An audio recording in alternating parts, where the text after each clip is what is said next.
Plays, open J's, and the open run. If we talking about breaks and shooters filling lanes, all my dogs is down for war. You can tell how they train. Coaches coaching players play, but they learn from each other. If the roles are urgent, they secure, we assist one another. Making strides for a ship in the wreck in the season, lacing up these nights of band of brothers, turning into some demons. Through the season, spring to fall, we gon' see who was working. When the winter hit the surface, gon' see who deserve it. Left competition in the dust, now the options deserted. Only lions in my circle, we hungry for purpose. Nothing's given all the stripes, you can see that I earned them. Can't fight the system, take the knowledge of study and learning. We as strong as the weakest, 1 through 12 is equal. Tried to trap me, saw it now, you know I had to thread the needle. You know I had to thread the needle, try erase and draw it up, just trying to see my youngins eating. Yeah, you know I had to thread the needle, try erase and draw it up, just trying to see my youngins eating.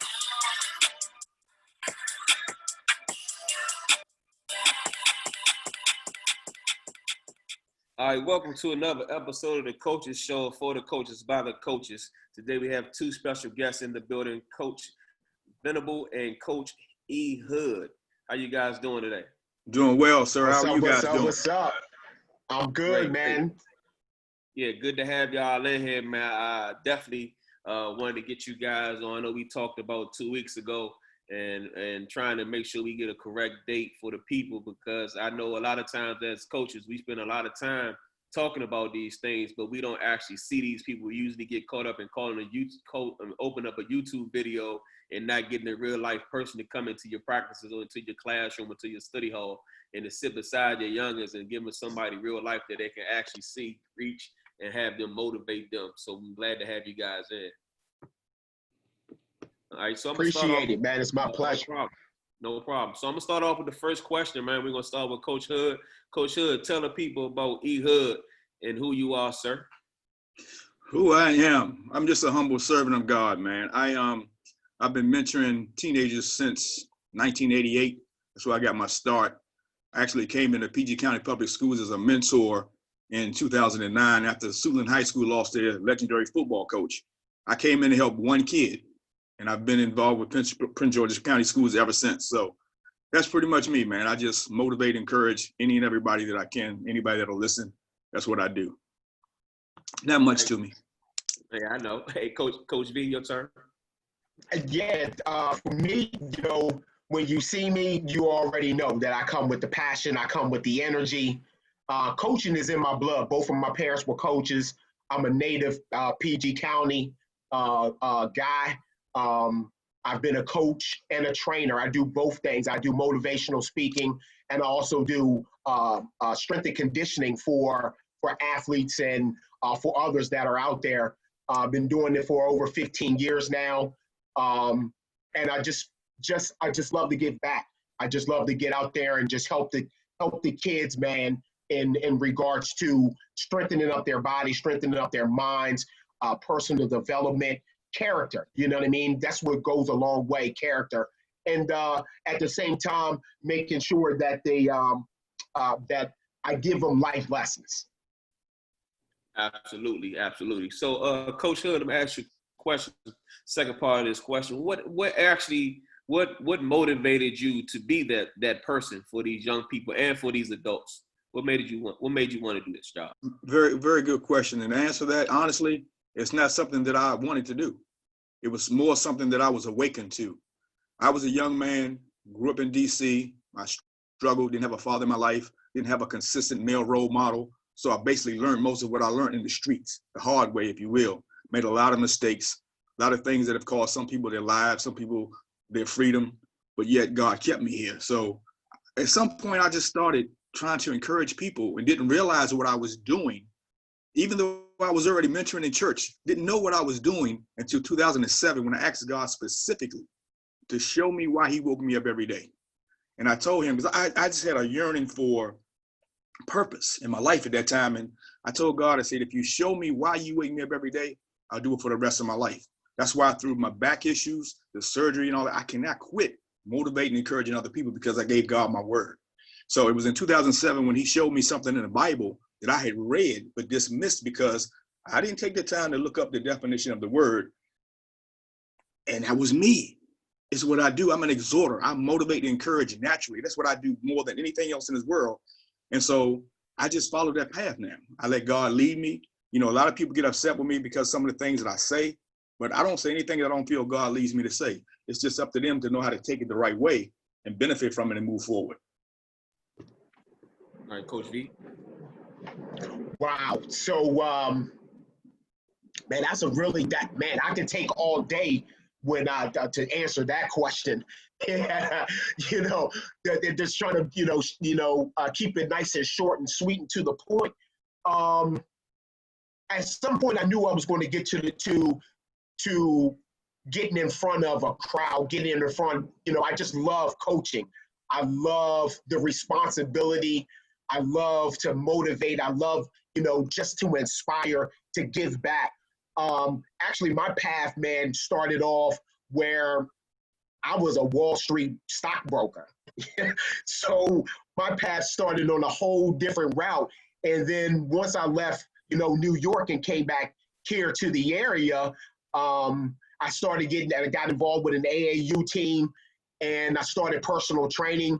And I just realized that I have a natural knack for coaching, for training, that sorts of stuff. And then it just snowballed into motivational speaking, also just, coaching basketball, coaching lacrosse, coaching all kinds of different things.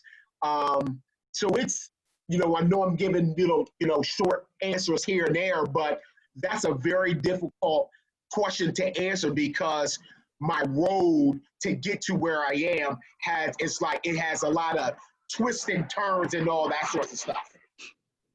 Yeah, I mean, absolutely. I mean, I know both of you guys very good personally, and man, it's been great to hear that story, man. That's why we wanted to make sure we share not just with ourselves, but with others, because that's what we do here as coaches. We're sponges. We share with one another, and we make sure that we get this information out to everybody.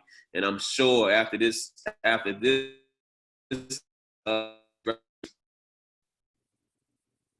we appreciate you on that.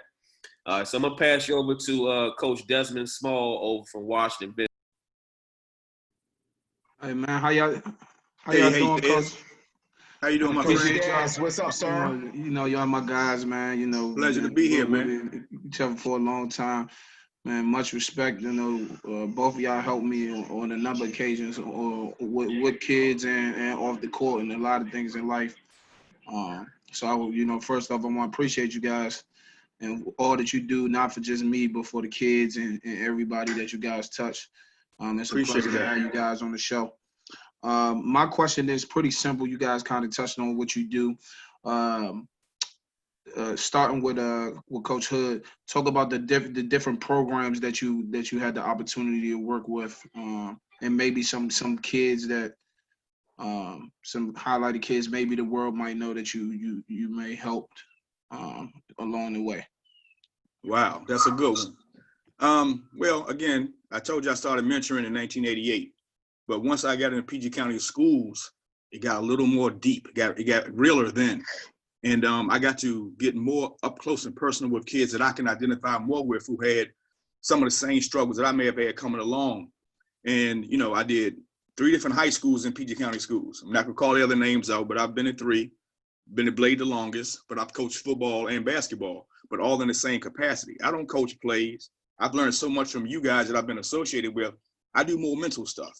I self-titled myself a mental conditioning coach because my role is to help these kids think better, which assists you guys with helping them to play better. And so programs, I'll have to name them: Siouxland football, Surrattsville football, Bladensburg football, and basketball. That's what I've done. But I will talk to any kid anywhere. One of my favorite kids all time, and I've only known him a few years, is Tyshawn Walker. And I'm gonna tell you why. Tyshawn Walker, I was told, was a walking time bomb. This kid's emotions would just go.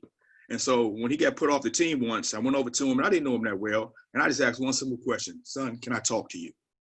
And he looked at me, he said, "Yeah." So I said, "Share with me what's on your heart." And this was right before a basketball game that evening. He sat and shared some things with me. And he said, basically, all he wanted to do is be heard. He said, "Coach, nobody listens to me." I said, "I'm listening to you now." And from that moment forward, he and I have been so close. And one of the greatest moments in my mentoring career was when this kid came out and told me one day he loved me. I didn't know how to respond because this was the hard-nosed kid that nobody thought anybody could reach, but yet he still had a heart. He just needed to be heard. And so it's things like that. And I'm only going to mention him because he's been on my heart here lately. He is the reason why I fight like this, man. I fight for kids. And I've had adults tell me I'm crazy for wasting my time, but it's my time. And see, if it wasn't for the grace of God, Des, I could have been one of them statistics that was locked up or dead with some of the choices that I made because I didn't have the right male influence in my life.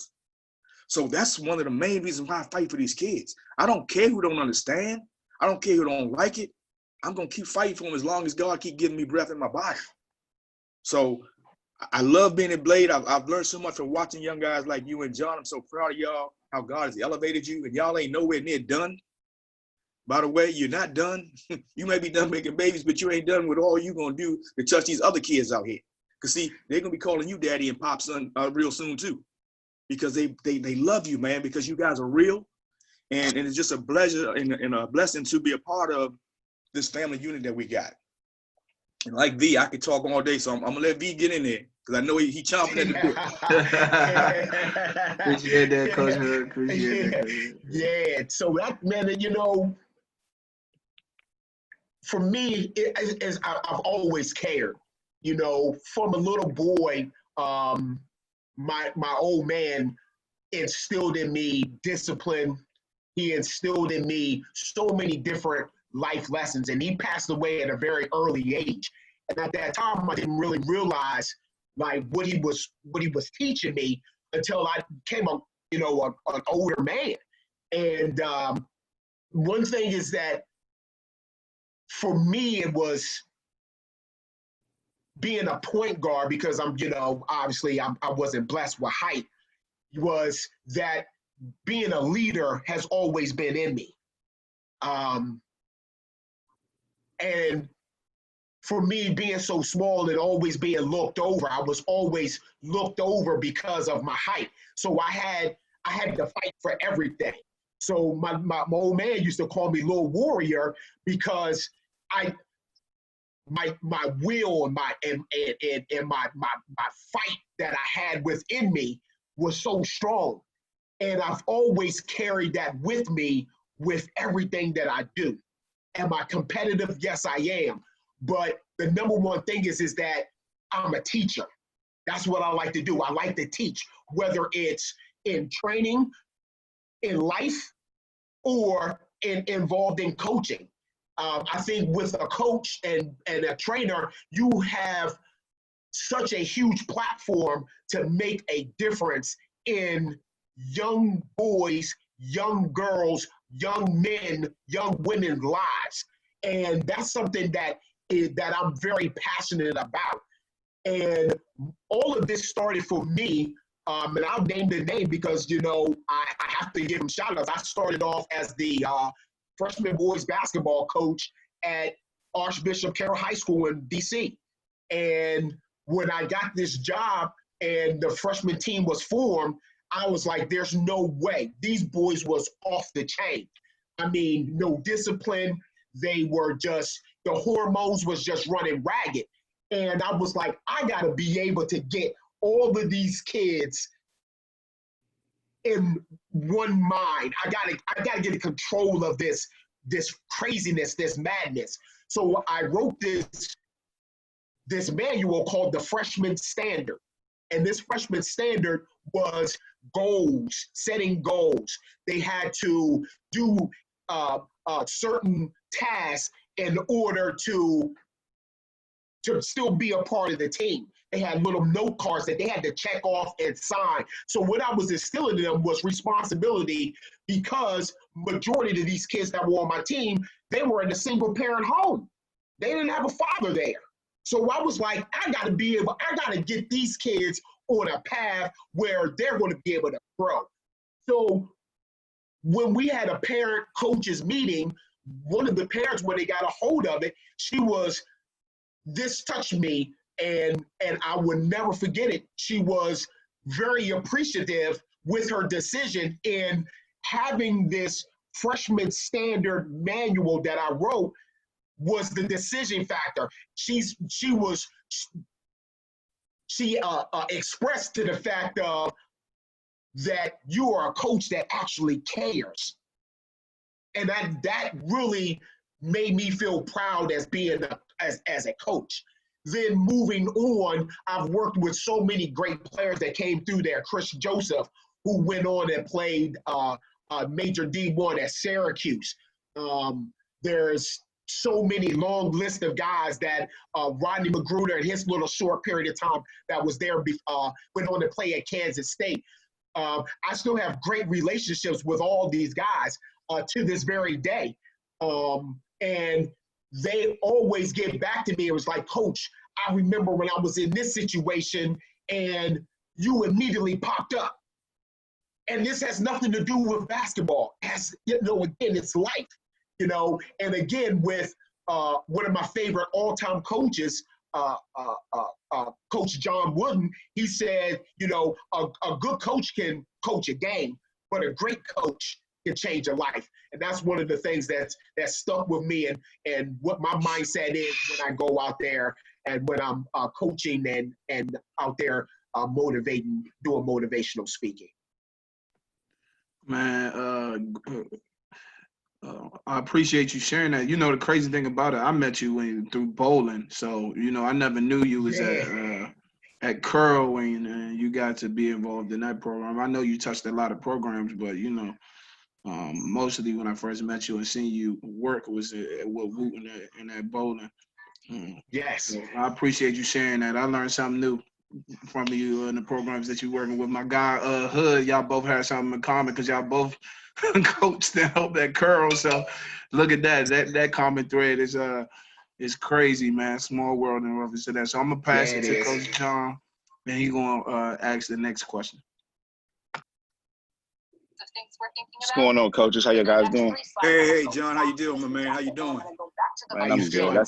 I'm good, man. You know, I second everything O and Dez already said. Appreciate the work that both of you guys do, seeing it closely, and, you know, just appreciative to be able to be around you guys, see what you guys do. And, you know, a lot of people may not see that work that goes on behind the scenes, but that's why this is a great platform for you guys to speak about what you guys do. So my question to you, I'm gonna go to Coach Hood first. So, you know, with the involvement of like social media and things like that, you know, you have motivational speakers like Eric Thomas that's like very, very famous.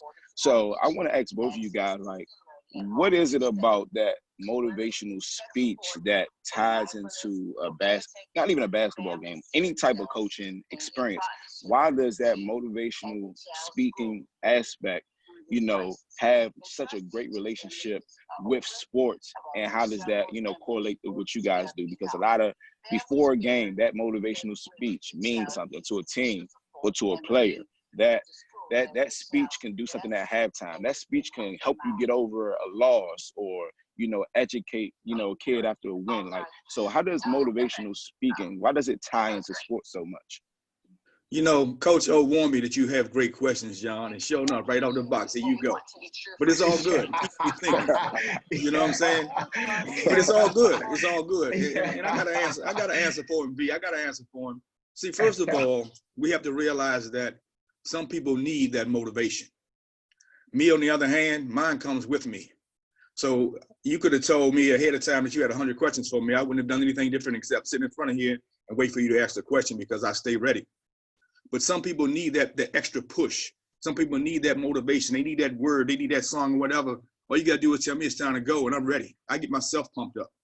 And so, but having that little extra to get you going, to get your blood riled up, to get your juices flowing, it's just so important because, you know, as a unit, it brings everybody together so they can get on one accord. We're here for this reason right here. Let's go.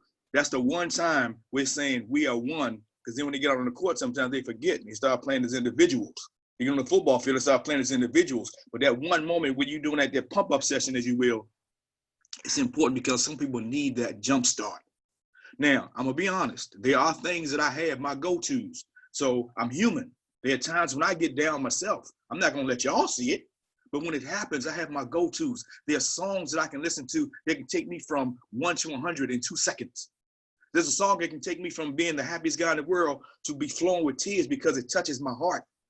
I try to use things like that.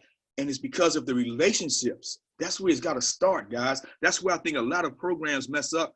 And I thank God that Coach O found a spot for me on his red couch, as he calls it, because I don't think there's another program in PG County that has a full-time person that all they do is deal with the kids and their emotions. So I'm thankful for that. But you got to think about the relationships. See, I can't do what I do. Coach V can't do what he does and be successful without having a good relationship with these young people that we talk to. See, people don't care how much you know until they know how much you care. So they will listen to you talk and let it go in one ear and out the other, unless it means something to them, unless you mean something to them. And that's where I think I've been a little bit successful is I've developed relationships. I got to know the kids. And Coach O can attest to this. When he first brought me on, I sat in that first trial practice, and all I did was sit on the side on a stool. He said, Coach Hood, you can talk, you can jump in. I said, nope, I'm evaluating. And after that first little trial, I gave him a rundown of every kid that I saw. I told him what their tendencies were. I told him what I saw, the whole 9 yards, because I watched their actions. So once you do that, you can know how to touch the group. I can yell at one kid, but I got to know how that kid's going to respond before I yell at him. But I can yell at the whole crowd. I can motivate the crowd. But then it comes at some point down to the individual, and it's got to be a relationship between you and that individual in order to get the best out of them. And that's, again, why I love Tyshawn Walker so much. And I've coached some good players. And Coach V, you brought me out, man. I didn't say anything about Carroll. I coached Carroll football for 1 season. But that coach I coached with at Sarratsville, and they'll kill me if they see this and I didn't mention Carroll, but Carroll is in my blood too. So that's why I ended my football coaching career, because of my health, my physical health. But yeah, I was at Archbishop Carroll for a year, and it's the relationship piece. It's just so important, man. I've tried, you guys get it because we're all part of a unit, but it's so many coaches that I've seen, and they struggle because they don't establish a relationship with the young men, young women, young people that they're trying to communicate with. Without that bond, you have nothing. It doesn't work. So yes, John, it's very essential to have that initial to get people pumped up, to get them going, because some people need it. Then there's some, like you guys, don't need that. Y'all are self-motivated. But so many of us are not, until we grow to that point that we need that extra little spark, the extra little lift to get us pushed forward, the jump start, if you will, is needed. Wow. Definitely. Wow, that was awesome. I was getting juiced already over here. It doesn't take much to get me revved up. It doesn't take much to get me motivated.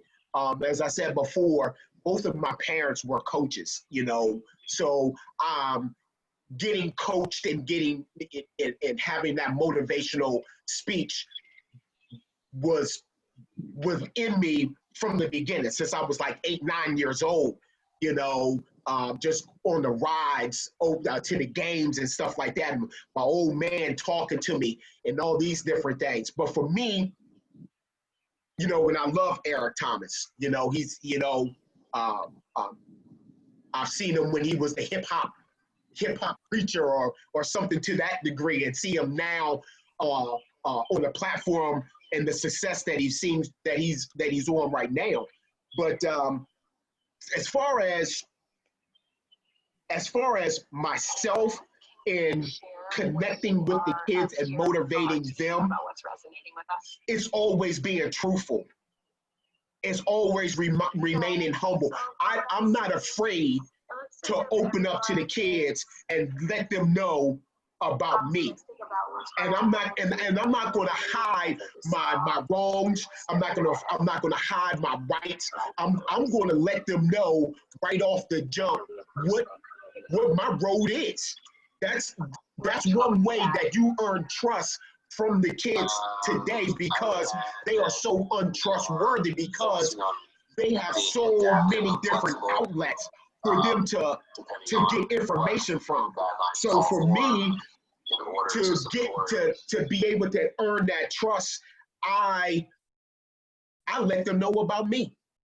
I'm not afraid to go. I'm not afraid to shy away from that. Just like when I came to Bladensburg and I did the talk with you guys. What was the name of that talk? You suck. I did the talk. It was like, yo, you suck. What kids don't understand playing a team sport, okay?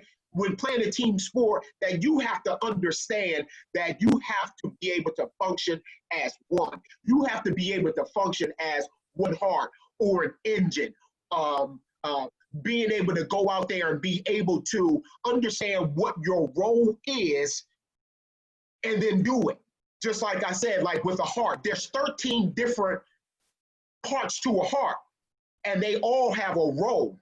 If one of those, if the left ventricle tries to say, hey, I want to be the aorta, something's going to go down. The heart, what is going to happen? I'm going to have a heart attack. See, kids got to understand that, and even coaches, that you have to be able to blend how many kids that you have in your system or in your program. You have to get everybody on one accord. One accord. One accord. And again, the other thing is that practice, games, all of these things, it's a battle. It's a war. I always give an example to kids. Say, for instance, that we go and we travel to an away game, and they don't allow any of our fans to come into the game. What are we going to do? How are we going to motivate each other? Now, if everybody is selfish and they're all worried about individual statistics, then we're going to have a problem. That's why team building, that's why it's important to get everybody pretty much in that cohesive, building that cohesive unit. Just like in any military action that's out there, you have to be able to have something to that degree. So for me, I have no problems being able to deliver a motivational speech. I've done it at Bladensburg. I've done it at Wooten. I've done it at Archbishop Carroll, and I continue to do it today. Maybe if you'll have me, John, maybe I can come out and talk to the Parkdale Panthers, because I got something for them as well. Yeah. Because the other thing is using the mascot. Kids don't understand using the mascot. Just like when I went to Bladensburg, understanding what a Mustang is, and the kids will buy into it. And a lot of kids don't understand what a Panther is and its traits and how it relates and how you guys can be that on the basketball court. Definitely, man. Definitely. I've seen you do it, with the mascots and things like that. I have an open door, so my door's never closed. Like Parkdale never closes. So Coach Hood already been there before. I have an open door. My door never closes. But definitely that trust that both of you guys talked about, and I've, worked with Coach Hood. A player will get subbed out, and all the coaches, Coach O, myself, Coach Dave, we point at the end of the bench. Don't come talk to me. You already know who to go talk to. Go talk to Coach Hood. And by the time they done talking, you're ready to come back in the game. So that's definitely building that trust with those kids and having that trust relationship with the coaches as well, and building that and bridging that gap together. Definitely appreciate your responses. So I'm gonna pass it to Coach Desmond Small. Again, he has another question for you guys. Man, great insight, man. You could just, one thing I know about this interview is that what will come off, that would jump off the screen is you guys' passion for what you do, man. Like, it's unmatched. We can say we love what we do all the time, but, through your body language and all of the energy that you guys exert, through every single word or paragraph you guys share shows the passion that you have and that you mean well. My question, you guys kind of answered my question a little bit in previous ones, but one thing that we know is relationships matters through everything, and in sports, and the only way you can get through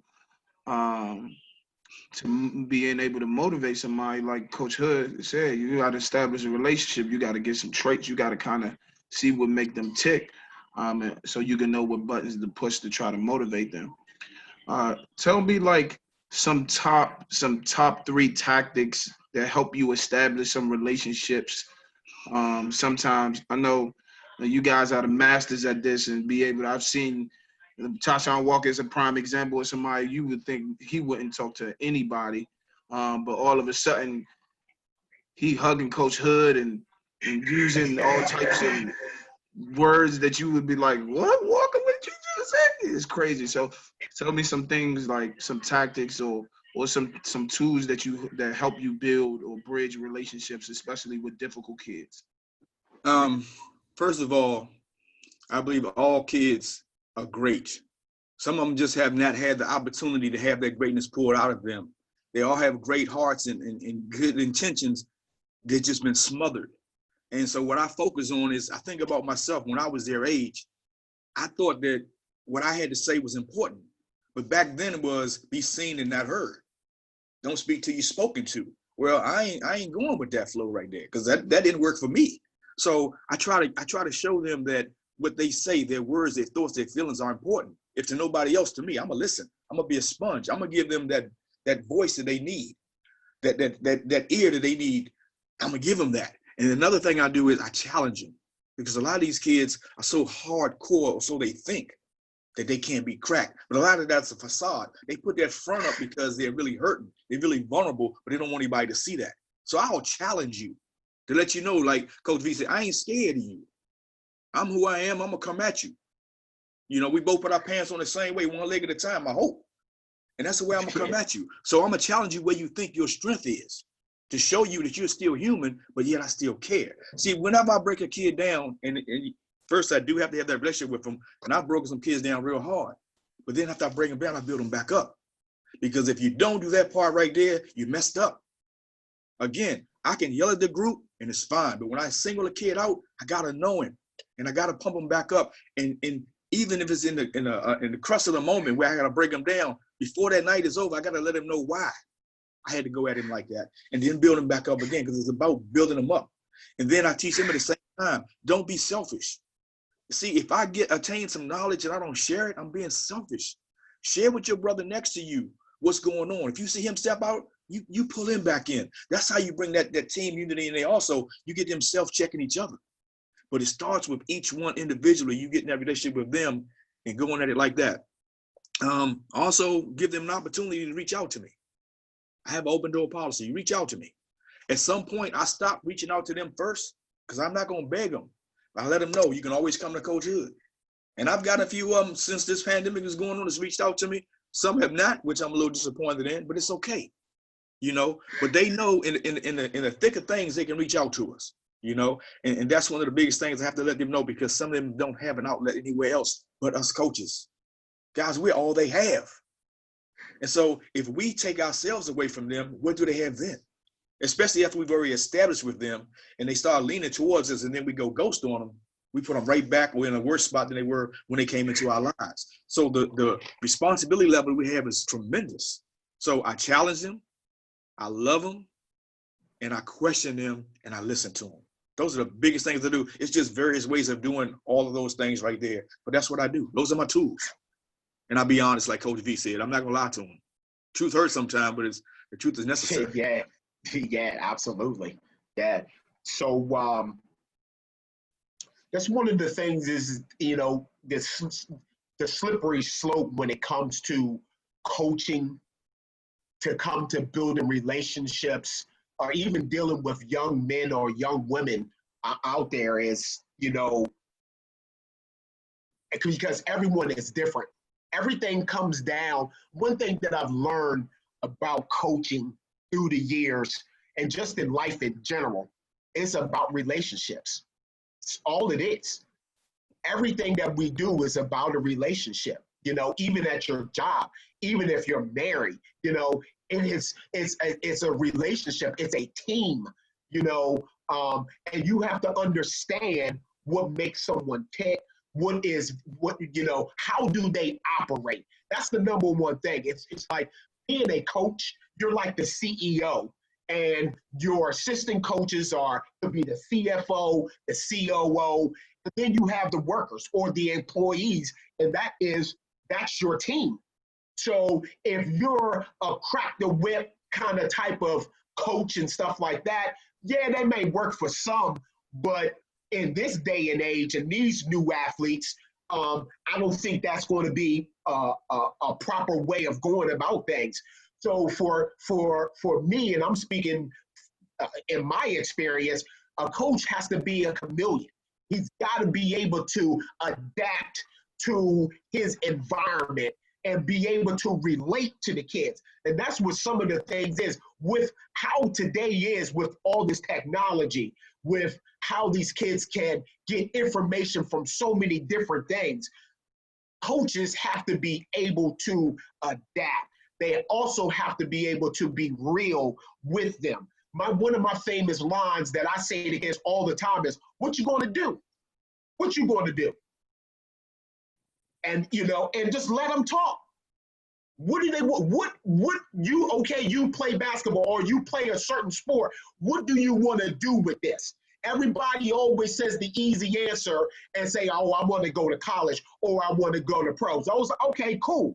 All right. But again, know your history. Again, that's why they call it student athlete. People always like, oh, student first and no. No, but that, again, another word you hear me say it, phony hustle. You know what I mean? If I'm going to be a student athlete, I have to be a student of the game, and I got to be a student in the classroom. And again, if I'm a student of the game and in the classroom, I will know the percentages that it is for me to go from high school to playing collegiate, Division I, II, NIIA, all those different, JUCO, whatever, and what the percentages are to play professional basketball. Don't come to me and just say something so easy. I will help you the best that I can, but just don't give me generic things just because it sounds good. So that's one of the things that I do in help mold these student athletes. That's one of the things, keeping it real and then always asking, what do you want to do? How help me to help you is one of the things that I always bring out.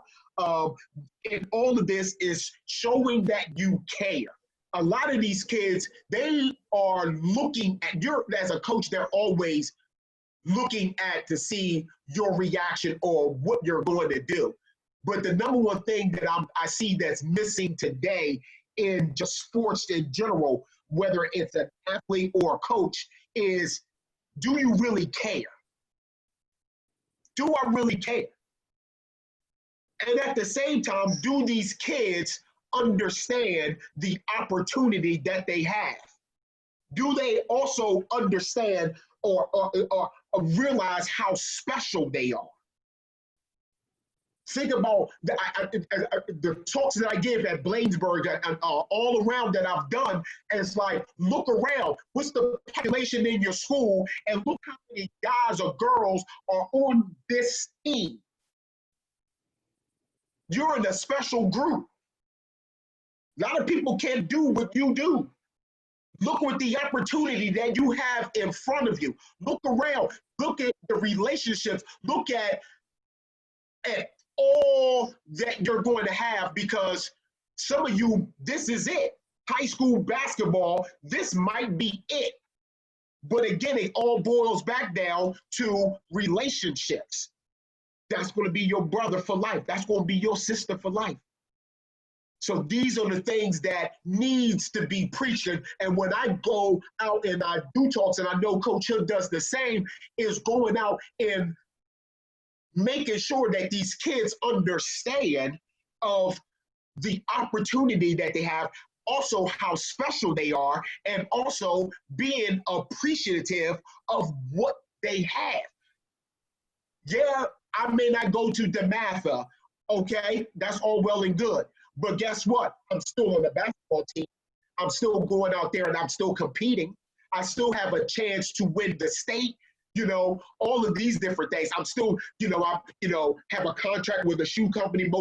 Most high schools out there have all this out. So again, it's opportunity, realizing how special you are, and being appreciative is to tie all those things into there. Yeah. I just get so excited. You got me pumped up. I'm just ready to go out there. I'm just ready to just like how many 300s, like, let's go to war. Yeah, I appreciate it, man. Like, the key to everything is relationships, man. Opportunities, job opportunities come, whether you can break down a kid or build and motivate them in motivational speaking. Relationships is key on the court, and whether the kid's gonna trust you to execute that play. So it's a huge part. So, in every common thread and every interview that we have done on this platform, relationships has been one of the main staples of everything that everyone does, especially for what you guys do as well. So I'm gonna pass it back to Coach L for the next question. Yeah, you had me had both of y'all got me ready to play against Roosevelt in the regional championship game. Put me in, Coach. One thing I do know about this conversation, most of the time, the majority of the time, these conversations, when we send them out, we find out that in the long run that these conversations are going to reach the right people. That's just how our God works. There's somebody out there right now that's going to listen to this and that's going to get their answer to, wow, that's my call. I didn't even realize that, to the person that's looking at getting into being someone like a motivational speaker, a mental conditioning coach, someone that, that want to work with kids and might not be the X's and O's, but want to motivate them through their life experiences. What resources, Coach Hood, first, what resources do you use to help build that, that knowledge and also keep it kind of, I guess, want to use it refreshed or, something that you can always go to? What do you use to get your answers for the things that you might tell the person that want to hear it? I talk to God and I talk to the Holy Spirit, because that's where all mine comes from. See, I just like with preachers, and I'm not trying to disrespect anybody that's a preacher, but I don't believe that everybody that calls himself a preacher was called to preach. I see it as a business for a lot of people. They see it's a lucrative opportunity. I feel the same way about coaches. Everybody's not meant to be a coach. They want to be a coach because it's a position of authority. It looks good. You get to shine, you're in the limelight. But like Coach V touched on, or Des touched on, it's got to be about more than that. You got to be about caring about these kids, the people whose lives you have an opportunity to influence. So for me, again, this was brought upon me. I didn't ask for it. It was given to me because I think my whole life, God was preparing me for it through the life that I lived up to that point when I had the realization of what I was supposed to do. And so I trust heavily upon God guiding me. See, I don't plan stuff no more. I used to plan out speeches, Coach B, and how I'm going to present to these kids. I don't do that no more. I trust that when I open my mouth, the Holy Spirit is going to come out, and what they need to hear is going to come out of my mouth. So basically what I'm telling you is I consider myself a vessel now for God to use to touch his kids. They're not mine. I call them mine, but those are God's kids. He's just put me in a position, and I'm thankful for it, even though it's tough sometimes, to go and speak for him because he knows I will. Because he's done so much for me, he can trust that I'm going to go do my best for him. And that's one of the biggest things I ask the kids. All I want to know is this: are you giving me all you got? Because see, I've seen people fuss at kids about give me straight A's. No, I want your best. If your best ain't straight A's, I want your best, whatever that is. Because at the end of the day, you can sleep better when you've done your best. And that's all I try to do. At the end of the day, when my time is done here, I want God to say, well done, Eric. You've done everything I asked you to do. You laid it all on the line. You gave him everything you had. That's my motivation. See, I know a motivational speaker personally. His name is Willie Jolly. And he inspires me to know, like this guy V I'm looking at right now. This guy gets me fired up. I was fired up just knowing we was going to be here together.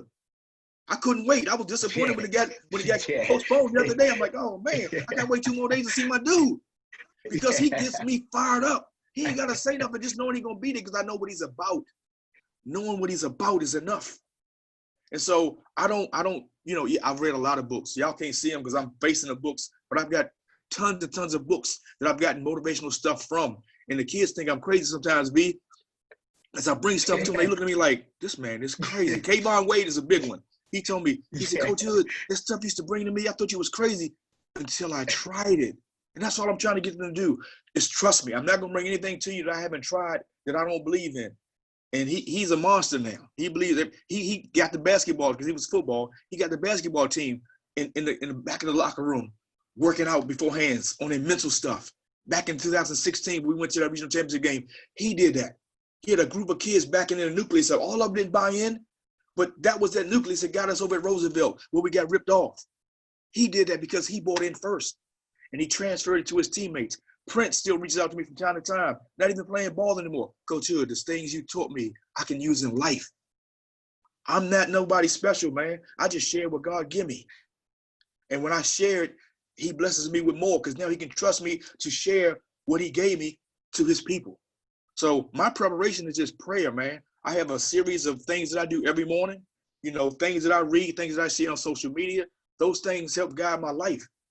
I have to be consistent with what I do. That's another one. If you're not consistent, you're a hypocrite. So I speak what I believe. I live what I believe. And that's what I do. So I don't rely on any person other than God's Holy Spirit to guide me to doing what I do because I'm doing it for him first. I want God to get the glory in everything that I do. And as long as I keep giving him that, he's going to keep putting me in a position to touch his people. And that's all I want to do is serve him. So, I hope that answers your question because there are no books that I read and draw up a game plan for how I go about what I do. I just go as the Spirit leads me. And thankfully, he's led me the right way. Wow. Man, that was a great answer, man. I agree with everything that you said there, Hood. But one thing is that for myself, it's crazy. You know, life will take you through, it's never a straight line. And it will send you through ups and downs, peaks and valleys, twists and turns. And for me, it's crazy that I'm a coach and a trainer, a motivational speaker, all of these different things. And a lot of people don't know this fact. I hated the sound of my voice. I literally hated the sound of my voice because when I was in middle school, all through high school, I got teased about my voice all the time.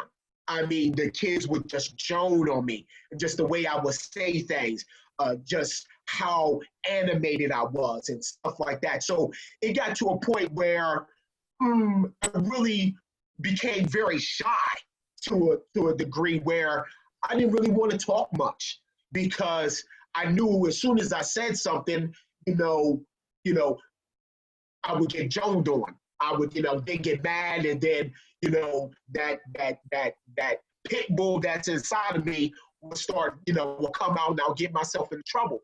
So the number one thing is that, and look at where I am now, all the jobs that I had, being a stockbroker, selling investment software, everything in touching what Coach Hood said, where God will lead you.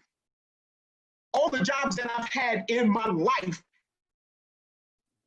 has to deal with my voice. And look at where I am now. It's amazing of how things come full circle. So these are the things that I like to share to kids because they are afraid to fail in a sense. They are afraid to take that leap of faith. They are afraid to be different, to take a chance. They all want to be and travel in the same crowd. No one wants to be different or stick out because they are afraid that, they might get picked on. So that's why this is one of the reasons why I love going out and talking to kids so that I can let them know and fill them in on me. Just like when I went to Bladensburg, and I still carry to this day, I said, the one thing that I tell people all the time, don't judge a book by its cover. You have no idea what I've been through. And, and you guys can vouch for me for this. For 3 years, I had no shower. For 3 years, I slept on 3 couch cushions. But people will look at, the way I dress, the way I talk, all those things that I got it going on. That's why that's one way that I can really open their eyes up and bring them in because I'm vulnerable and letting them in. I'm not afraid. That was probably one of the best things in my life that happened to me was being homeless, not having all those things that we have and that we take for granted. And it was one of the best things that's ever happened to me. Why? It humbled me. It humbled me.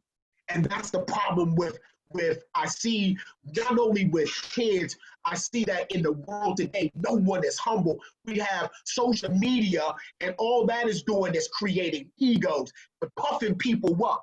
That's why I do what I do, because I'm a realist. I'm like, and I'm going to tell you the truth. This is what we're looking at. Most kids don't understand that it's a 1.1% chance of going from high school to playing college. A lot of them don't know that. Most of them kids don't understand when you go meet a college recruiter or a college coach, they're not really, do they care about what your game is? Yes, but they're more concerned about your character. And your first impression that you make of them carries a long route, because there's over 500,000 kids in the United States that play basketball. Now, how, and there's 1.1% of you going from high school to college, how are you going to stand out? How are you going to stand out? So again, I do what I do because I'm different. I'm not afraid to talk about those subjects that a lot of people want to skate around. I talk about all that. I went to college. So what, and my talks with boys are a little bit different. And I do talk to it with my daughter, and I shipped her to the game that's out there. And that's what a coach does. A good coach can coach a game, but a great coach can change a life.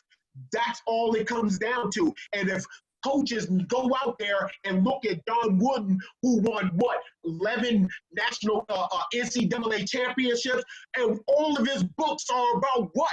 Character. So, that's what we have to do. That's what I do. I know that's what Hood does. You know what I mean? As you can see, I just get excited about this stuff, man. It's just like, because I know that there's a lot of kids that are out there that need to hear something that you guys are doing. And I appreciate you coaches for doing and having this platform, because, you guys are changing lives, and you have no idea what life or lives that you are impacting by doing something like this. So, kudos to you guys on that. Yeah, I mean, definitely. I know firsthand, and then when I got that question about resources, there's two things that came to mind. It was, let me change my virtual background here. Let me go none. It was this right here, this piece of paper, right? This piece of paper was used for us to write down everything that you want to get rid of, right? Yeah. You wrote on this paper, and you tore the paper up, and everybody threw it down in a circle, right? And everybody said it, threw it down in a circle. We got rid of all our problems. And what we did was, some players stepped on it. Some people picked it. Some people poured water on it. Some people just dropped it. But we was able to get rid of a lot of our problems that we were having, because we found out that a lot of our problems were selfish problems, right? Yes. That's one resource for the people. This is another resource that I keep all the time. All right? So Coach, he got this thing, and that's why I said it was very important for the people to know that he does this on his own, right? And he spends money on these postcards, and he goes through magazines. I don't understand how he get it done. And sometimes he tell me, I don't know either. Oh, it just happens. And I put it down on the postcard, and I keep it moving. But I keep these all over my house. My wife think I'm crazy. I got a lot of them. A lot of them have different meanings. This one right here was inside of my Under Armour book with all my coaching stuff in it. So when I get to an issue, I got two things I can look at: that card and the picture of my dad in the background. So things that they keep me motivated as well to let me know what I'm doing. So those resources, man, you're absolutely right. A lot of times we miss out on I don't want to say opportunities, but we miss out on opportunities just because we just not open our eyes. True. Yes. True. You know what I mean? Let me say something to what you just said. Those cards right there, man.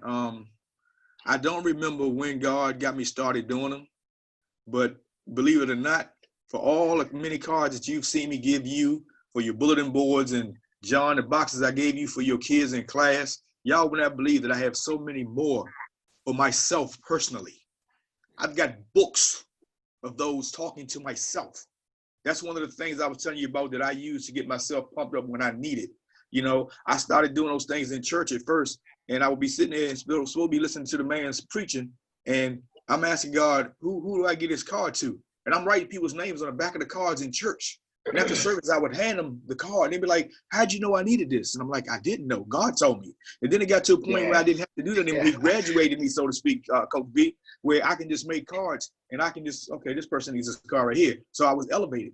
But I've literally got hundreds. I don't have too many loose in stock anymore because this Kamara coach kind of got the last of the Mohicans. I gave him a whole rack of them.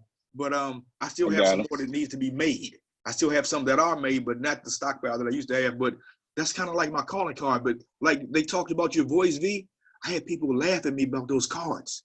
Ha ha ha! Yeah. Those little cards, those little cards. Oh, yeah. And I was offended. I was offended because that was my way of trying to help somebody, and you laughing at it.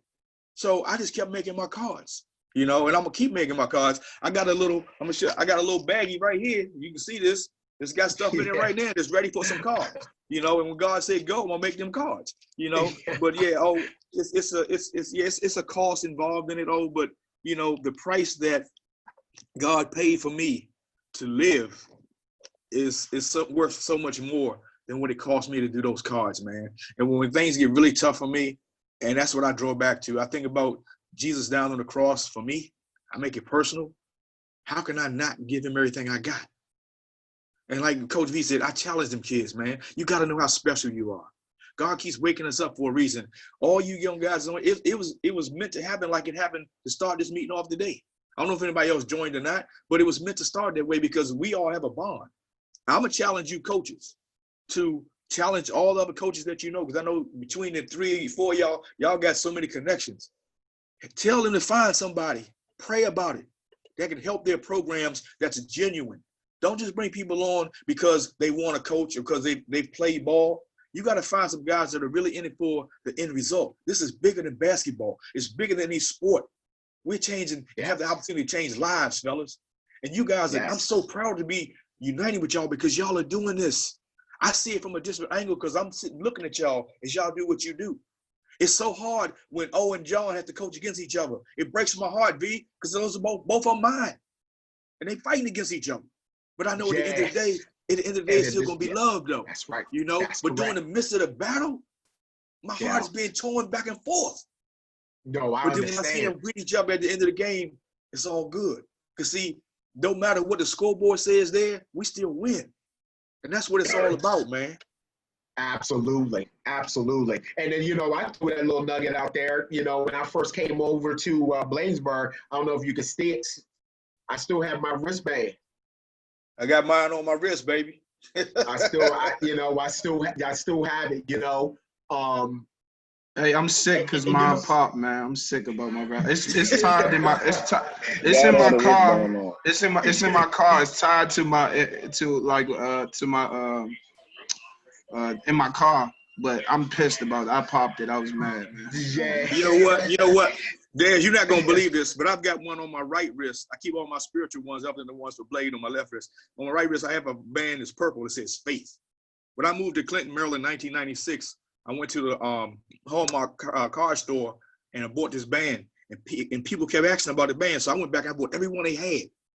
And I was giving them out to people until they didn't have no more. I've had this one band on my wrist since 1996. Wow. The only time it comes off is when they made me take it off one time for a test at the hospital. I'm like, why? It's rubber. Why can't I just wear it in there? But that's the only time I take it off. But people ask me about these bands. These bands mean something to me personally.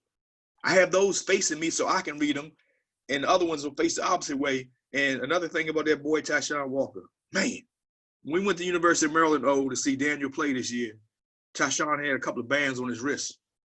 They said Jesus Strong. He had 2 of them. And I said, I need that. And he said, you want this? He gave it to me. I'm wearing it right now. I've not taken off since he gave it to me. See, he gave me something like I tried to give him something. See, these kids also understand how important they are to us, fellas. They feed us. We need them to keep us going. You know? So Dez, you good, man. I wish I had another one for you. Yeah, it's crazy that you said that because, you know, one of the things is like for me, I mean, I could care less. Do I like to win? Of course. You know what I mean? Who doesn't? You know what I mean? It's, you know, if you are in competition, you're going to win and you lose. You know, and I give this example all the time. They consider Muhammad Ali the greatest in boxing. I know that some of the kids will say, you know, Floyd Mayweather and all that good stuff. But for us in our generation, you know, we're saying Muhammad Ali is the greatest. But he got beat. He got knocked down, knocked out. That's life. But he's still considered the greatest. You know what I mean? Michael Jordan. You know what I mean? You know, that there's some debate going on. Is he the greatest of all time? Put all of that aside. Did he lose basketball games? Did he miss shots? You know, these are the things. It's like, again, for me, being a coach and a motivational speaker and a trainer, one of the things is that I love to see that light bulb go off. I love to see that light bulb go off. That light bulb when the kid, their eyes just perk up and like, whoa, or when they get it. You know, one of the things that touched me, and I saw this through a picture, this is what Coach O and the staff, when you guys were doing over in your program, where you showed the pictures of your entire staff showing the boys how to tie ties. That right there, literally, this is no joke. A tear came to my eye. A tear came to my eye. And I was like, that's what I'm talking about. And people don't understand it's much bigger than basketball. It's so much bigger than the sport that you play. It's so much more. And you have an opportunity as a coach where you have your hands on them. And you're going to sit there and all you're worried about is X's and O's or state championships, where you may have a kid that is crying out for help and you ignore it because you're more concerned about your record. You're more, you're more concerned about wins and instead of showing a kid how to tie a tie, how to dress properly to go on an interview, doing all those things that are in life. Because again, everything comes back to, you know, the things that I say, know your history, know where you're going. Know where you're going. Just don't come off and pop off of your mouth because talk is cheap, okay? Talk is very cheap. You know, proof is in the pudding. The numbers are there. It's there. 1.1% players, if you play basketball, you from high school to college, are you that 1.1%? Are you worthy? Are you good enough? Do you have the grades for all of it? So you have to know all of that. That's what's so great about your program and Coach Bolin over at Paintbranch that he runs. So many coaches in this area have so many great programs, and O and Small and John, you guys having something like this, man, it's an honor, man. It really is. It really truly is. Yeah, I definitely appreciate it, man. Just for the people that's gonna be listening, what I found out was to me, I went out and we had ties. Coach Hood donated ties. Other people donated ties for us. The biggest piece with the tie thing, tying a knot thing with the players, what I got out of it was I went out and I always tie a wizard knot. And they always say that's one of the most easiest but complicated tie knots to tie. Once you get the hang of it, you realize it's not that hard. You know what I mean? It's really simple. It takes practice. It takes practice. It takes practice. What I learned about it is that piece created an opportunity for a kid that don't even play a lot to be a leader because he was the first one to get it. Wow. So now He stepped in MVP role, like, nah, y'all come in, nah, I got you. Stay right here, I got you. Nah, you go right here. And he the one that's actually leading everybody. And I told Coach Jerry this. He's leading everybody and showing them how to tie ties. And that's where now, no pun intended, that's where his tying him in to the program. He felt a part of something. Wow. You know what I mean? And he's showing all the players how to tie a tie. You know, and he actually started leading them into those to tying them wizard knot. And these kids learned how to tie a wizard knot, which was awesome. You know, they won't ever forget it because it's just like riding a bike. You know, once you do it a few times, you practice it hard and do it, you will never forget it. You'll be rusty, but you'll remember, I forgot to pitch it. Let me do this. I remember this part now, and it'll start refreshing your mind. And I told the kids that I was very proud of them with doing that, man. So it's definitely a piece that we use. So we're going to our next question. Before I go to you, Dez, though, I want to introduce Tobias Jennifer. I see you're online. If you're able to talk, let me know. If not, that's cool. Coach T had a doctor's appointment. Because one thing I told y'all when you talked earlier, though, Coach V and Coach Hood, you talked about tying in the mascots to the team and what the kids can be. Down at Honeytown High School, their mascot is a hurricane. Ooh. Wow. My fault. Little choppy in my area right now, the service. Nah, you could. I just wanted to introduce you, that's all, to Coach V and Coach Hood while you're on. Nah, I appreciate it, man. I've heard a lot of good things about you guys, and I kind of tapped in kind of late because I had a doctor's appointment today, so, you know, duty calls and things of that nature. I had to do some things for the wifey, but, you know, it's definitely a pleasure having you guys on. I wish I could have been on for the whole time, but I guess, you know, better late than never. Go to the videotape. The tape don't lie. All right, Coach. So I'm going to pass the next question over to Coach Desmond Small from Washington Venice University. I mean, man, I gotta speak on the band thing, man. That band means a lot to me, man. We did a lot. Walk by faith, not by sight, man. It was a major mantra of what we did at Bladensburg, especially that last year when we made the state championship run, where all the odds were stacked up against us. We lost some major pieces to the roster and everything. Hey, can I step in real quick? Yeah. So I can tell the people. Where that came about, it was always a part of me. I don't know. That's all I do, walk by faith. But we had a player named Daniel Oladapo, and he felt that the world was against him. And we showed him a video. It was about 6 minutes long about Daniel in the Lions Den. Wow. His name is Lions Den. And how Daniel walked by faith and not by sight. And people thought Daniel was crazy. And Daniel had found his way out of that den because he believed in God. And I told the kids what faith is something that you know is there, but you can't see it. That's what your faith is. You know there's a God, but you never seen him. That's your faith. You know, that's what you believe in. You know, but that's why I wanted to add that piece in there. It's my fault for stepping. I got a little hype myself on that. It's all right, man. It was major. It was major. It was major, and just to speak on my personal experience, I knew. I mean, I started playing basketball late, by faith, pretty much with Bladensburg. I got an opportunity after I was a supreme knucklehead. And got a second opportunity, and a lot of the stuff that I took from learning at Bladensburg is a lot of the stuff that I apply now today. So I'm a walking testament that is more than basketball, and I took those life lessons and flipped them back, and now I got the opportunity to affect kids and have that same effect on it. So I'm a walking example of that.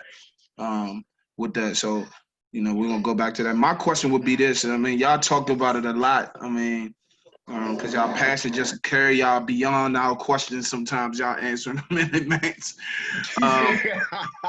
So my question is, and y'all kind of spoke to it a little bit, like, what is the biggest misconception of which you guys personally do? Because we know, like, nobody really looks at motivational speakers as something like that, but you guys are both in unique roles where y'all are directly a part of programs and don't necessarily coach X's and O's.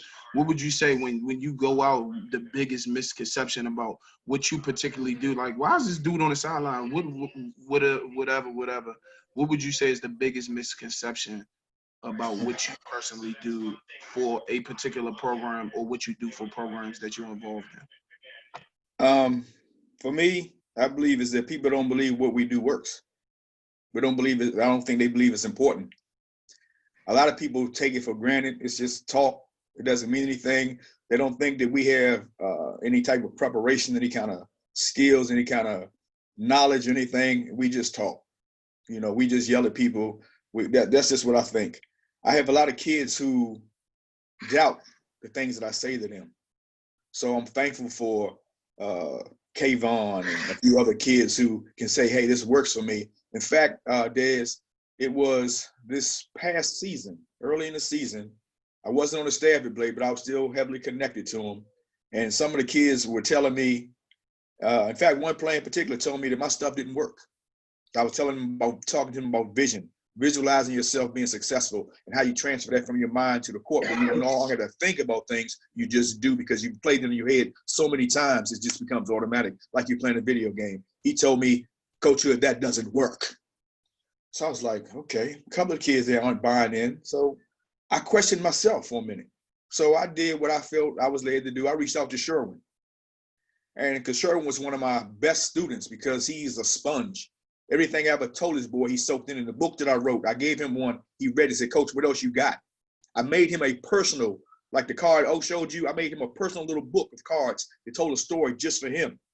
And so I reached out to him and said, Sherwin, I said, you know, he's in college now, Morgan State. I said, Sherwin, I said, the stuff I taught you back when you was at Blade with me for a minute. I said, tell me something honestly, son. Did that stuff help you? Did it work? He said, Coach, what are you talking about? I still use it. I just don't have to think about it anymore. That restored me, man, because I was starting to doubt myself. I'm like, maybe this stuff don't work. Maybe I got to come up with something different. But no, it's the individual. See, it depends on how bad you want to win. What are you willing to learn? What are you willing to do to get yourself to the next step? As Coach B said, how, are you worthy? Are you a part of that 1.1? What are you doing to do your part in making sure you fit that number? And those who want it are hungry. Those who want it will take a chance like I took a chance of reading this crazy stuff that I read and then implementing it. I don't still do some of the stuff I read, but like walking across hot rocks, I ain't never done that. But the people that do that by faith, I've seen it happen. But they made me doubt my stuff for a minute. And I think a lot of people look at us like we're crazy. You know, to go back to 2009 when I came into county at Suitland, I can't help this one kid who was like a son to that coach that died. And I heard adults talking out loud. They didn't even know me. My sister invited me over there. She was their nurse. They were like, that man is crazy. He's wasting his time. That kid will never be anybody. And I'm like, these people don't even know me.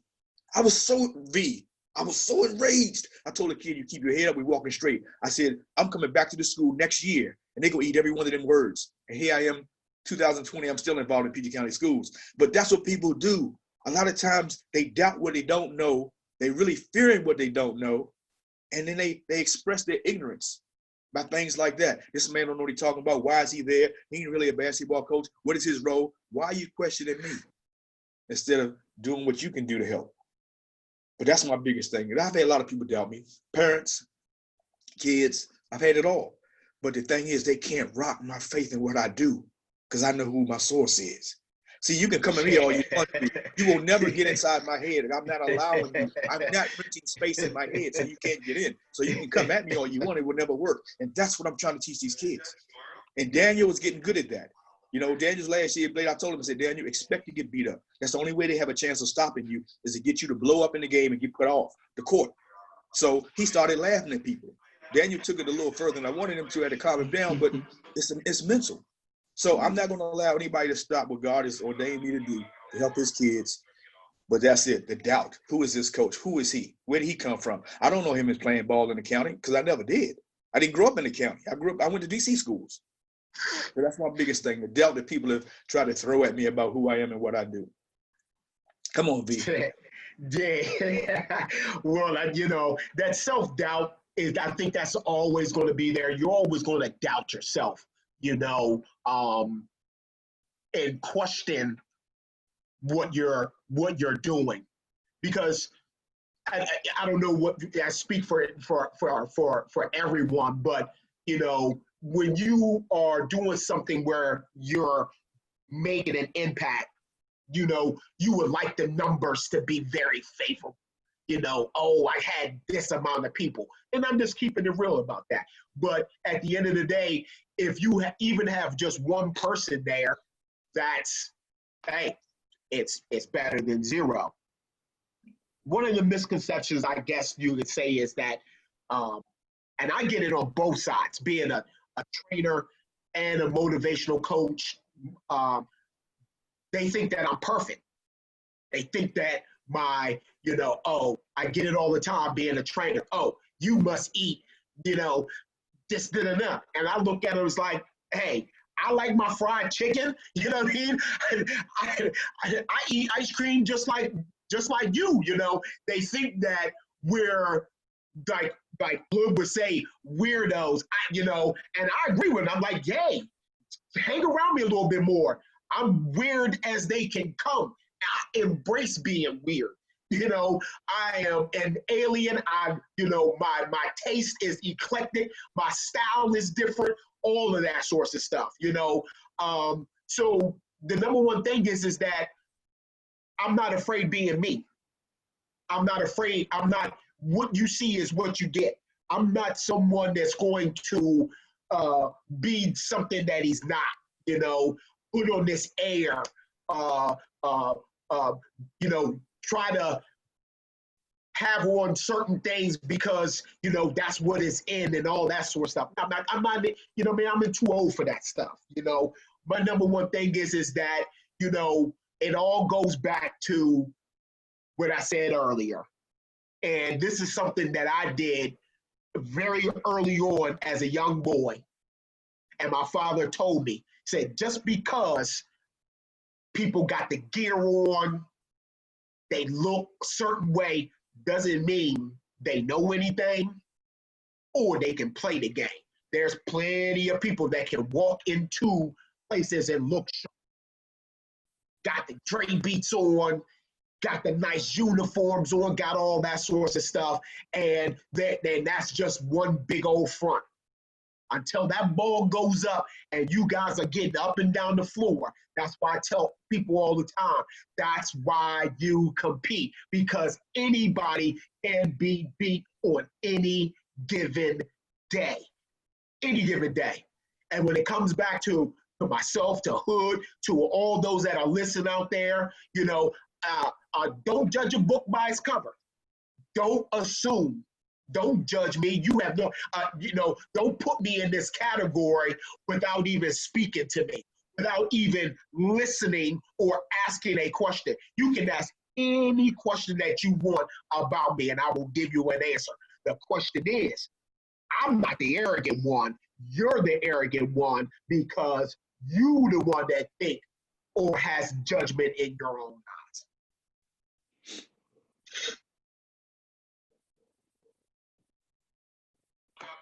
I appreciate the insight, man. You know, you both have unique roles and been a part of it and seeing how it personally affected myself and others around. So I appreciate that. So I'm gonna pass the next question to Coach John. Come on. Uh-oh. So we got, I just had to show my wristbands, and this green one right here. There it is. There it is. See that right there? See, but I keep the blade one on. I keep the walk by faith. But this green one, like Coach Hill gave it to me, says visitors pass. When I played my first, when I played against Blade, I was on the visitor side. Like that's like I never really even been in like the girls' locker room before. So I really felt like a visitor. So I definitely I wear it every day. It never comes off. Deep. So. But watch this though. That's not how I intended that.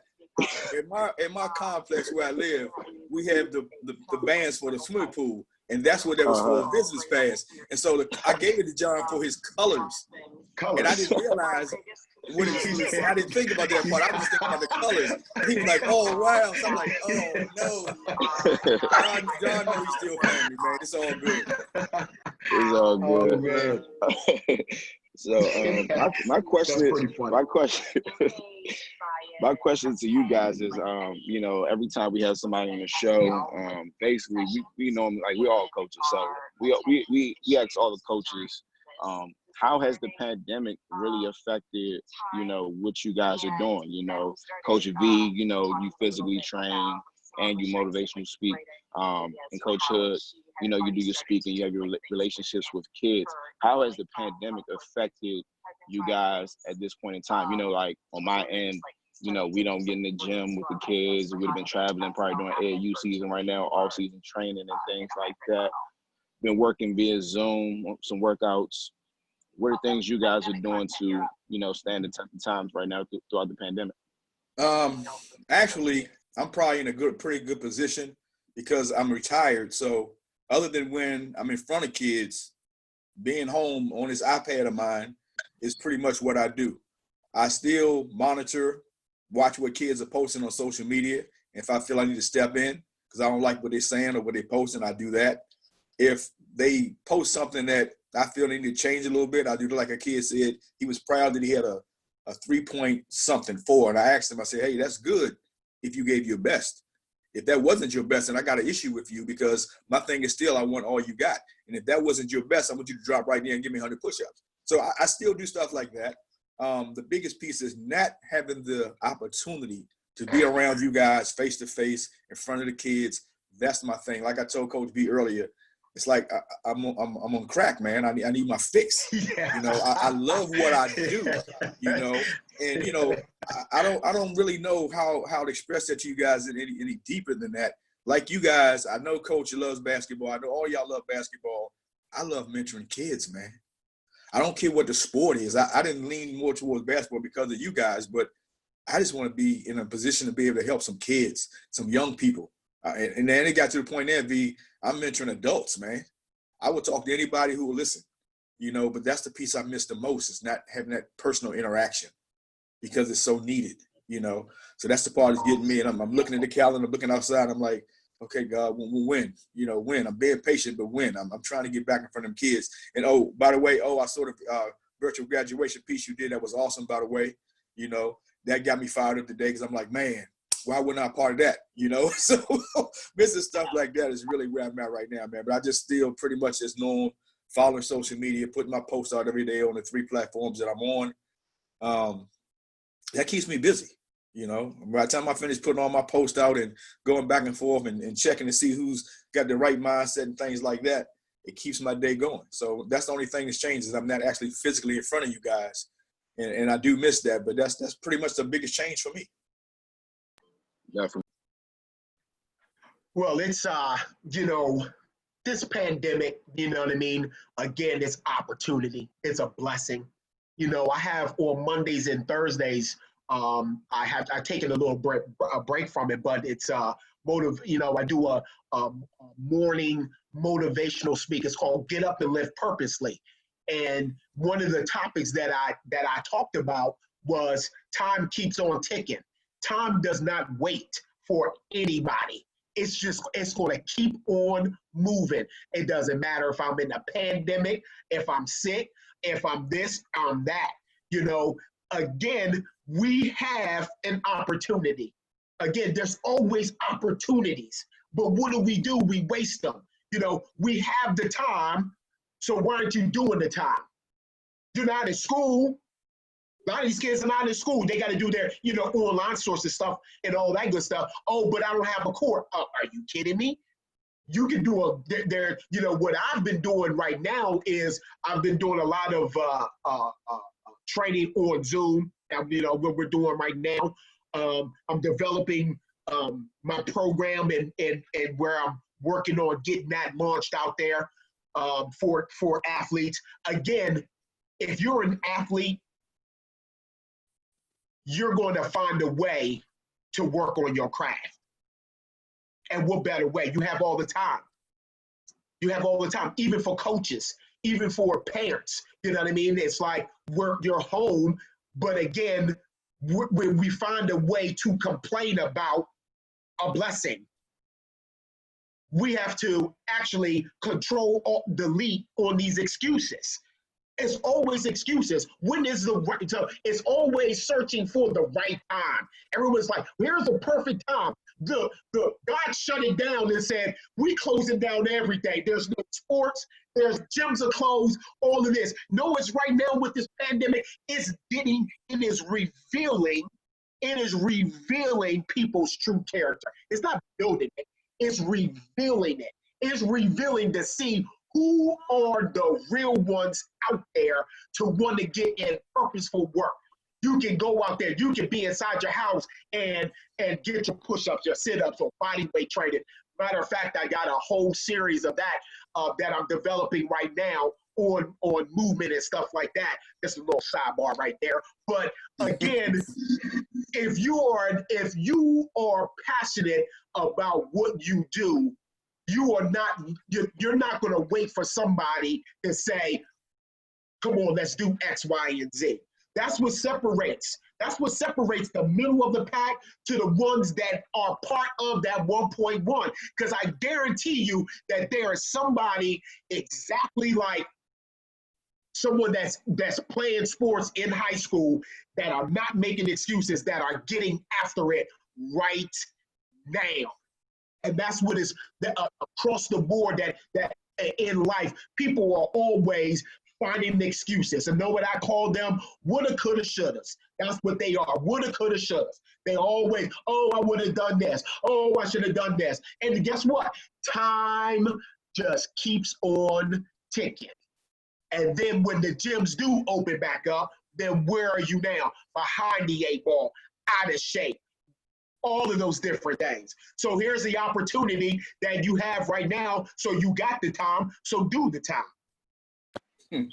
Man, you couldn't have said that any better. I mean, first of all, first thing I tell my kids, when the gyms do open, nobody's going to care if your jumper isn't right, if your ball handling is not correct. Nobody's going to care. Like you said, time keeps moving. Like nobody's really going to care. So do what you can do now. Run miles, do push-ups, stay in shape. As coaches, we can't coach right now. Like you said, you're going to find out who's the real. We had this idea back in October of starting this show. But I think like 2 days into the pandemic, we got it started. We didn't sit back and wait. We had one conversation amongst the coaches. I think we spoke on one Saturday night, and by Monday, we had a show. We had to make sure we showed that we're flexible and diverse through these times. We had to figure out another way to coach without coaching. And then we get on here every day and we pick the brains of coaches, and we're learning throughout the process. We're not sitting back, just, okay, we're going to wait. Nah, we had to come together, had to figure out a way to still be coaches throughout this time. It don't even have to be basketball. You could be a rapper. If you're a rapper right now, you should be in the studio making 1,000 songs. If you're a teacher, you should be finding ways to enhance your teaching online. If you're a salesman, you should be figuring out a way to make sales, throughout this time. Restaurants are delivering food and things like that. So everybody has to adjust to the time. So you were spot on with that one. I couldn't agree with you, anymore. It's the crazy thing about all of it is that, people are afraid of thinking outside the box. You can work on so many different things on your game and in life that's right now, because you have the time. What better way? I can work on my landing and jumping mechanics. I can work on my flaws, my where I need to have improvements, all my deficiencies, all of these things where you're not in the gym, where people are going to be like, oh, you still can't do it, where I have an opportunity right now to get it done. But what are we going to do with it? We waste time. Time is the most precious commodity. And here it is, we have the time and people don't want to do it. All they're doing is trying to find yet another excuse as of why they can't do something. That's baloney. That's so that, it just makes me laugh that here it is and you're not making a move to getting it done. But at the same time, you will be, as an athlete, I'm going to stay up late at night, 2, 3 o'clock in the morning, doing what? Doing nothing. I can go in there I'm making TikTok videos. Oh, I'm going to be on this. Oh, I'm going to be on that. And all of these different things. Now I'm getting up at 11 to 12 o'clock. Oh, I'm tired. Where somebody out there has said, you know what? I can go to bed earlier. I can wake up earlier. I can work on my game. I can actually have a schedule where pretty much, you know, I can still take care of my school duties if you still have those things, but at the same time, you're not in school where you're going from class to class and doing all these different things. So you have a great opportunity, student, athlete, rapper, whatever you are, to be able, again, it's this pandemic, as I said before, is not building character. It is revealing truly how big of a fraud you are. You know, I told some of the kids, Coach V, how strenuous it is to get this visualization piece down that I've been teaching them, because it's something that you have to do a lot of continuously until it becomes a habit. And I've told a couple of them since this pandemic, I bet you they're not working on it. I bet you they're not, because they don't want it bad enough, you know, because it's too much work. Too many people want the easy piece. Yes. But it takes some work to get to that. It takes some work and then it gets easier for you, but they don't want to put the work in. But the crazy thing is that they make the easy hard.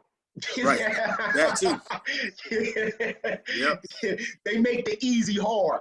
I tell all of them, like you, I tell all of them, I said, let me tell y'all something. I said, at your age, I didn't have down the things that I'm teaching you right now. That's what I can tell you. At your age, I was worse than what you are. I said, but I've learned. I don't want you to take as long as it took me to get it. That's why I'm pressing y'all out now, so that y'all ain't 50 years old before you get free from that mental stuff, you know. But they don't hear me though. They don't hear me. There you go. Yeah. But the right ones they want instant gratification, and that's across the board, you know. And I'm not hating on the you know, what do they call this, the Generation Z or X or whatever they want to call it, you know, the millennials, whatever.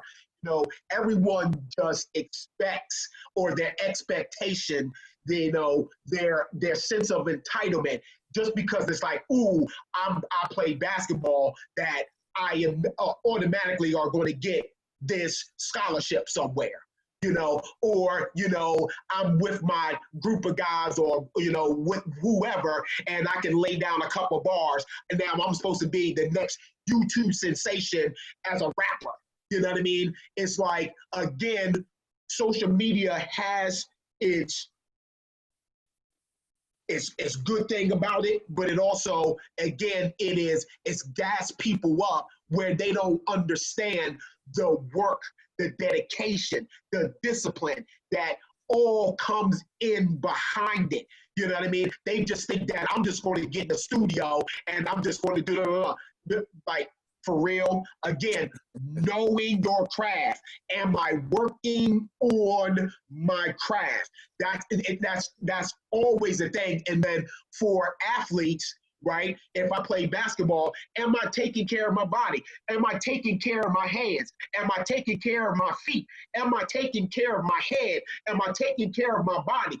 That's the thing. That is the engine that's going to get you going. You know what I mean? And if I'm not taking care of that now, then when is it going to happen?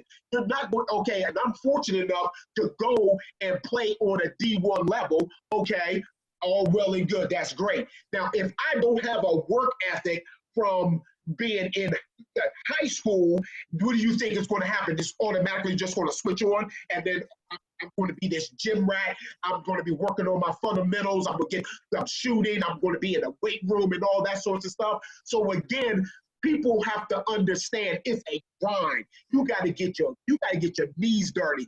You got to go through some things where you have actually tasted failure, and most kids don't know what failure tastes like.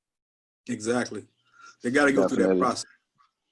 Couldn't agree with you guys more, man. Couldn't agree with you guys more. So I'm going to pass it to Coach Antonio Williams with the final questions before we close up. All right. Yeah, man, you guys have covered it all, man. I know someone's going to view this and they're going to get something out of it. I want to say thank you to you guys. A few things I want to cover, though, before I close out. And I know you said revealing character, and I'm going to paraphrase just a little bit one of my Jay-Z classic lines that I use. And he always say, you are who you are, player. You can change clothes, but that's nothing but the top layer. All right? Don't get exposed. You know, you are who you are. It's going to come out of this. My mom used to always tell me, well, don't come out in the wash, come out in the rinse. You know, I really didn't understand what that meant when I was a kid, but I definitely understand it now.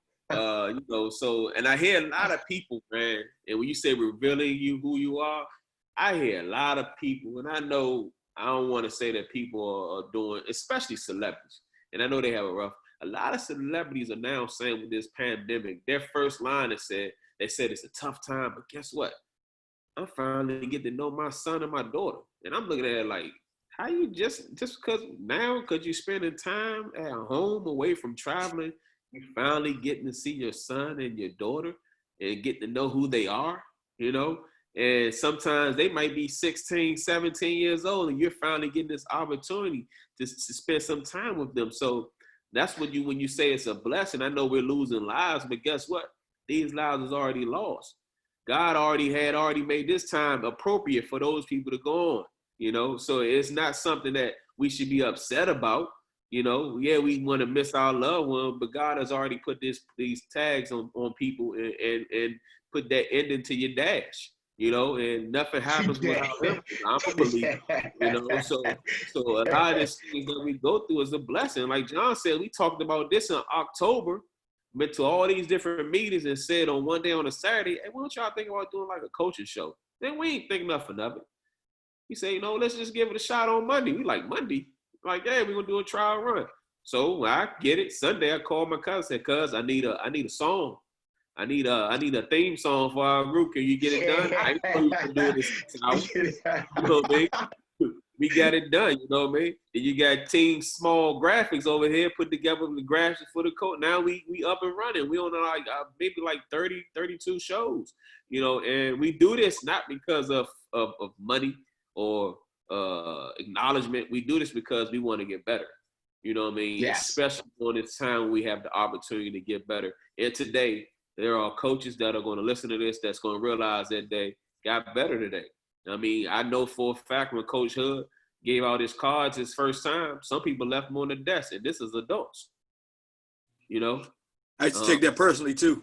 You know, but to some people, a lot of things are not as of importance to them, not out of disrespect, because they just don't know. You know, just like with the NIAI, being naive, we didn't do our research. We don't understand how it works over in Washington, Venice, and how complicated, how structured, and how disciplined, and how well competitive the NIAI is across the nation. Yes. You know what I mean? So we're just being naive to the fact, man. So we definitely, from the dry race board panel, a lot of people had a lot of stuff due today coming in. I know myself, I just got back in the house giving out cap and gowns at Blaisdell High School. And I know I had to make this happen. We had to make this happen today because, you know, time is precious. You know what I mean? And when you pass up on so many opportunities, those opportunities sometimes don't come back around. So this what we're going to have today is going to be passed out on YouTube, on the Drive Race Board panel show, and also on for the coaches on Twitter. So, man, we're going to tag you guys in all the Twitter handles, man. You retweet it, send it back out, man. We definitely appreciate you and all the coaches that was able to chime in today and get to know you guys a little better. But I know that your duties are going to be a little bit more coming up season, because after this, like I told the class of 2020, some of y'all was born in 9/11. You know what I mean? And now you went through 9/11 and now you're in a pandemic. But guess what? This has built you stronger. You know what I mean? This is going to make you strong. You're going to be, man, you're going to get to that test. You're like, man, this ain't nothing. I done went through, I couldn't even go outside for 2 months. You know what I mean? Yeah. You know what I mean? Yeah. I done lost a family member, or I was sick, or it just makes you stronger. So you try to find those ways to make you stronger and make you better. And this show definitely did that, man.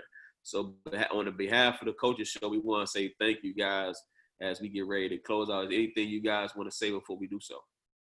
Well, first of all, it's been an honor, man, to be chosen to be a participant on a program such as this. Is an honor. I'm grateful. John, Dez, I love you guys. V, for the other coaches that I haven't had the pleasure of meeting yet, I appreciate all you guys do to make this coaches show what it is. It's a good platform, and I pray that you guys continue to move forward with it and be blessed in the process. Yeah, so for me, man, it's amazing how so much can get done if you just do one thing, just take a step. Don't be afraid to take a step. Don't be afraid to step out on faith. How do you know if you don't try? It's easy to say try. It's easy to say try because then it can be like, oh well, at least I tried. But if you put forth 100% effort, then you're going to realize and recognize that, hey, dreams, goals, aspirations, all that come true. But none of it, I cannot climb or get to the top of a mountain without taking a step. So if I put one step in front of the other, eventually, it doesn't matter how long it takes me, eventually, if I keep on going and put one foot in front of the other, I'm going to get to the top. So I just want to thank being on this panel with my main man Hood. It's good seeing you. We definitely want to talk, my brother, and collaborate on some things because you definitely been heavy on my mind.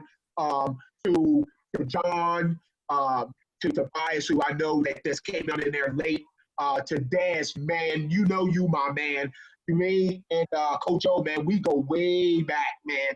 When we was all the way back when we was with when Wooten was Bolin was starting his AAU program. So, man, just to be able again to be in this position and still have a relationship with both of you guys, it means everything.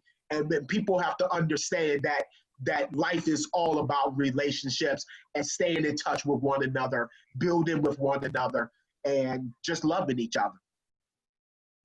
Absolutely, man. Well, thank you again, guys. Appreciate you. We will definitely be talking soon, and be safe, and always, like we always say, wash your hands. Hey, thank you, man. Appreciate you guys. Hey, look at my little man. Thank you. Only lions in my circle, we hungry for purpose. Got this vision on these stripes, you can see that I earned them. Can't fuck the system, take the knowledge and study and learn it. We as strong as the weakest, 1 through 12 is equal. Tried to trap me, saw it now, I had to thread the needle. I had to thread the needle, dry erase and draw it up, just trying to see my youngins in. Yeah, I had to thread the needle, dry erase and draw it up, just trying to see my youngins in.